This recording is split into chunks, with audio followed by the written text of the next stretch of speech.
Okay, across the stars, basically we just want to make sure that the time signature is understood and the rhythm. So it starts in 12/8. So you're going to think of a dotted quarter note equals one beat. Typically in 4/4, a quarter note equals one beat. So if you just add the dot, now in 12/8, now a dotted quarter note equals one beat. So just add a dot to everything. So a half note is typically 2 beats, so now a dotted half note is 2 beats. All right, so 12/8 is the time signature at the beginning, but you're only going to be in there in that time signature for one measure. Measure 5 is the only measure you play. So in 12/8, it's conducted in 4. So it's going to look just the same as 4/4. So the dotted half note tied to a dotted half note is 4 beats. Essentially, it's the same thing as a whole note. Then in the next measure, measure 6, you have 9/8 time signature. So now we're in 3. So the dotted quarter note is 1 beat, the dotted half note is 2 beats. And you stay in 9/8, so we're going to be in 3 all the way to measure 37, and it ends back in 4.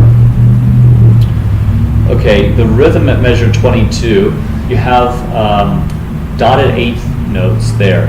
So for 1 beat, you're going to be subdividing 2 eighth notes right there. And then after that, you're going to go back to a 3 eighth note subdivision.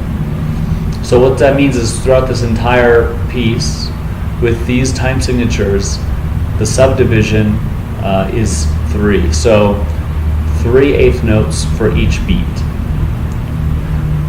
So the only exception then is a measure 22. The first beat has just 2 eighth notes for the beat. So that rhythm goes like this: 1 and 2 and 3. So the dotted quarter is on 3. So 1 and then it's a tie. So 1 and 2 and 3. So that's the rhythm. All right. So let me play. So mainly just control your bow. Make sure you distribute and use your whole bow for most of this.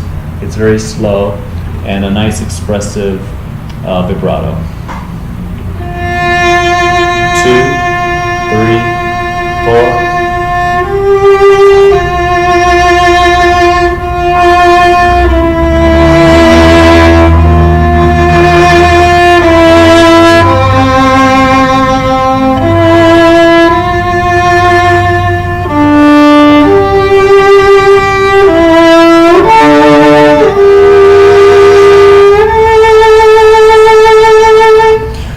So just to be clear, you don't have to play both notes in measure 12. Just play the top and bottom. I just played them both, so whichever one you're playing, you can hear. So pay attention also to the crescendos and the subito pianos, which means suddenly piano.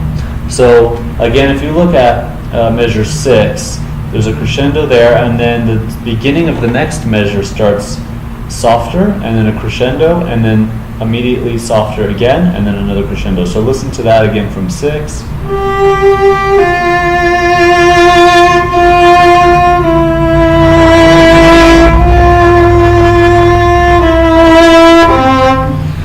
And so you notice what I'm doing with the bow. I hope it's subito piano. You're going to use faster bow speed.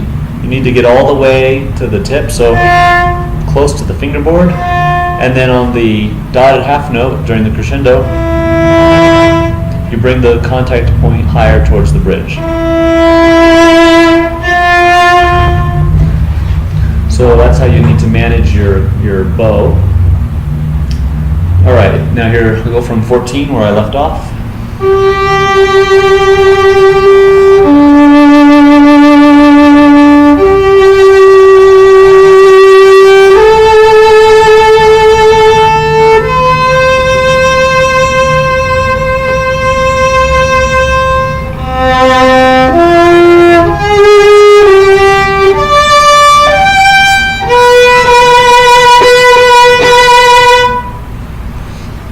Okay, the other option is you could play it in first position, but I like third position at least to start, so back to 14, that way you can get vibrato on the D.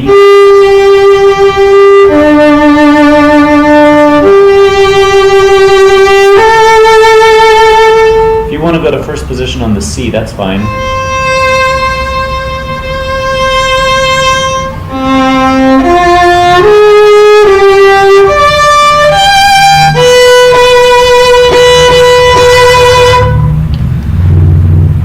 Now 23, you get the melody. So full bow, lots of vibrato, really sing this out.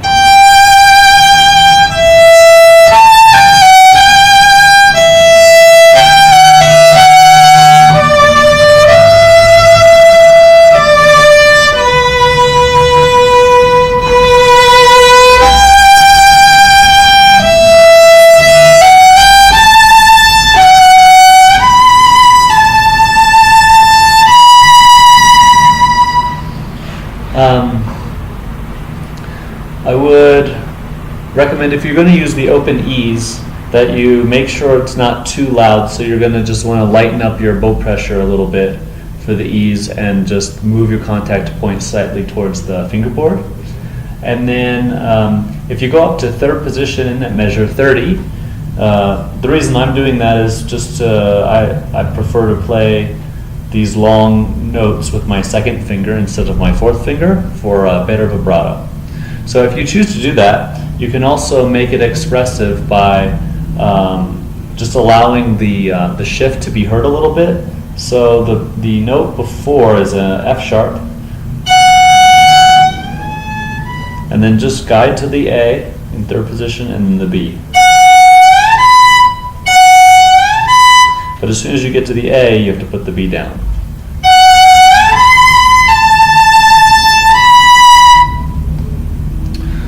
Okay, after this is measure 35.